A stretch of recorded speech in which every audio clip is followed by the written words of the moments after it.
So my final new to me Christmas Eve movie was 1983's Merry Christmas, Mr. Lawrence, also known as Furio. It was written and directed by Nagisa Ôshima, and I believe this is the first Nagisa Ôshima film I've seen. Stars obviously David Bowie, as well as Tom Conti and Ryuichi Sakamoto, and it's set in the Pacific during World War II in a not concentration camp, prisoner of war camp, um, where David Bowie is a new prisoner, along with along with another officer named John Lawrence, hence the name of the film. And they are sort of the leaders of the prisoners of war. They're the main people that you sort of see in the film, along with the two leaders of the other side, played by Sakamoto and Takeshi. During the course of the film, the captain, played by Ryuichi Sakamoto, sort of has a crush on the David Bowie character. A lot of cruising goes on, and this causes him to sort of lose his ability to order people around and to have the best sort of intentions for the camp, rather than he's unable to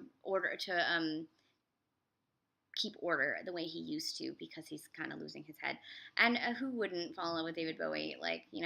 So this is based on a memoir by Sir Lawrence Vanderpost, and he wrote a couple of novels, or I can't tell. He wrote about his experiences as a Japanese prisoner of war in two books, The Seed and the Sower and The Night of the Moon. I can't really talk about too much of the plot because it gives away some of the really great moments in the film. But I will say it is so beautifully shot, and it has moments that are such amazing and arresting images that I'm very glad I finally saw this film. I'd seen a few of them, I'm sure most of you have seen the David Bowie buried in sand moment, and it was great to finally see what led up to that. This would be a really interesting sort of Christmas double feature with what is that William Holden one? Oh my God, Stalag 17, and maybe even throw in The Grand Illusion, and you'd have a nice little triple feature of prisoner of war films. And I'm pretty sure that Grand Illusion has a Christmas sequence. If I'm mistaken, please let me know. What else about this film? The Ryuichi Sakamoto really looks like a new wave musician. I'm not sure if they did that makeup on him on purpose like that, or if I'm just projecting, but he sure looked like that to me. It's a beautiful film.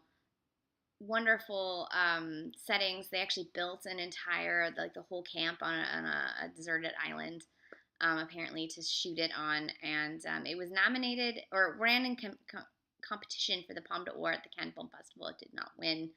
At the time, this was considered the greatest performance of David Bowie, and he hadn't done very much acting really, other than The Man Who Fell to Earth, anyways.